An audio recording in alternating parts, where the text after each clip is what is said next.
Yeah, I mean, and that's so interesting to me. And I want to go to Kazuo first and then Elsa, because I think what you're suggesting and what we've seen overall in this 5G debate is that and Yuka, I got a question for you to actually bring this all together, right?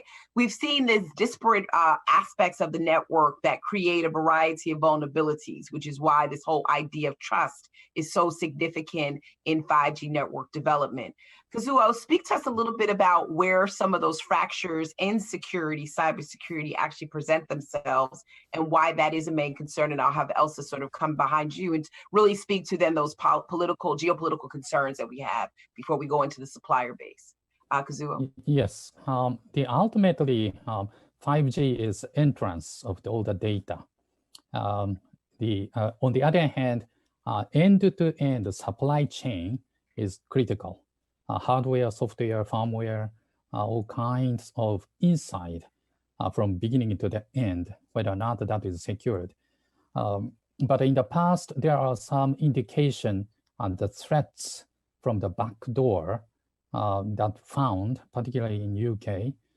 There are significant effort for 5 years to 10 years in GCHQ and so on, in the UK technical perspective, as well as the US. But there are some evidences that there are hacking through 5G. So that's one area. And also the dominance, so that, by Chinese companies, which is part of the national company, the government industry, and if they are kind of pushed from a policy perspective for the particular country, it's very difficult to refuse by the fact that it's owned as a part of the owner.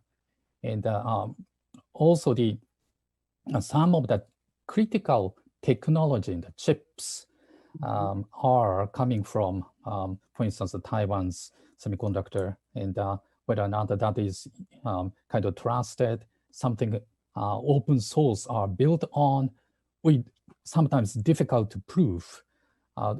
Those potential threats and also trusted kind of risk involved in what tolerance level you have. And so those are kind of combined of factors, nation to nation trust, as well as the technical perspective. So zero trust, as mentioned, if there are some suspicious in the data, stop in the middle, if there's a mechanism. So that is by design, it's trusted if something happening. Also the person in the middle, operators, or some people who are using is very weak link. So that's also part of the argument of the trust of the person. So whether or not that person is good, but all in all, secure the data and the secured end-to-end. Those are the part. Yeah, no, I appreciate those comments, because I often think that people forget, because we get very much engaged with the 5G network infrastructure, the hardware side of it, that we do forget about the software side. Miro, before I have you jump in, let me just hear from Elsa on what you think that, I mean, particularly we started looking at these vulnerabilities. I mean, the UK essentially decided and did not go with Huawei because closer to the core, and then they decided to just change their mind overall. The security threats, Elsa, what are they? I mean, let's speak in concrete terms for our audience, and then we'll have Miro chime in. So when we talk about 5G, at times there's a tendency to speak in terms of a race. The race of 5G, the rivalry, but... I'm guilty. I'm guilty of that as well, but I think what concerns me is that when there's a focus on speed, at times that may come at the expense of security. And as we've been discussing, security is so fundamental and foundational to the viability of 5G going forward.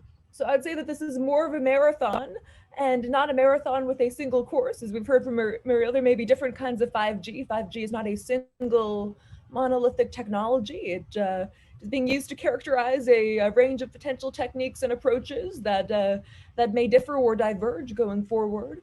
But I think the shared challenge is that with this greater complexity comes new security threats and concerns that could be more difficult to mitigate, but if done right, 5G could be more secure than the quite insecure systems upon which we're very dependent today. So 5G is not necessarily insecure, but I think the trade-off will be sort of how to get this right. And while I'll defer to technical experts on those fronts, I think as a couple of comments more from a policy perspective, the debate on 5G security has often focused, with good reason, but too intensely or intently, I might worry, on Huawei itself when we're talking about the totality of the ecosystem, about complex supply chains, and certainly having a single company be so dominant, and especially one that may be subject to undue and opaque influence from a government that has demonstrated the intention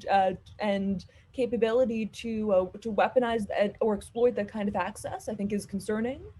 And we've seen relatively shoddy security from Huawei's networks and products in the past. We've seen a lack of transparency about the relationship between Huawei and the Chinese government, and plenty of reasons for concern on that front. But my worry is that when the debate on 5G security is too much about Huawei, we neglect to recognize that simply banning Huawei is hardly enough to actually create or promote security when other vendors, other aspects of the 5G infrastructure may remain insecure unless there's a much more holistic, comprehensive, and far-reaching paradigm for how we think about security, and at every element of a 5G network, for both the software and the hardware, as we're thinking about the data and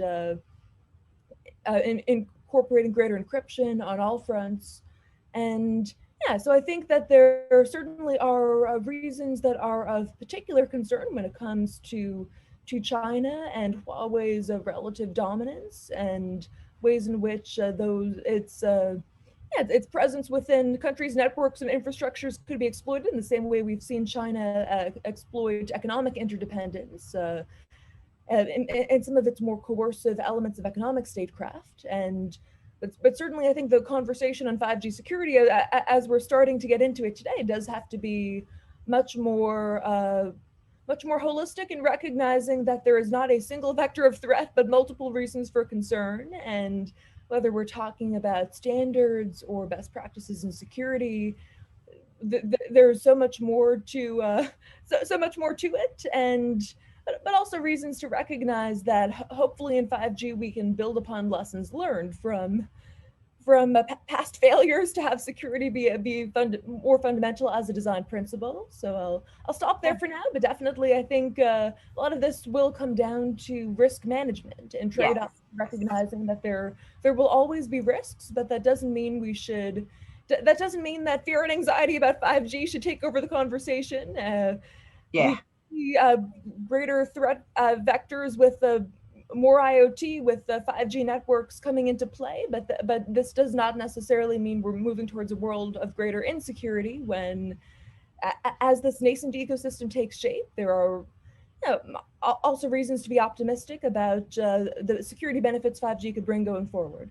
Yeah, no, I agree. And I think you hit it. And I know Muriel wanted to jump in, and then I'll go to Yuka on this question of these vendors. But I agree. I mean, part of the marathon that you refer to is this whole idea of who is going to set the standards around security and set the standards around applications. And I think that's why we're having this conversation today.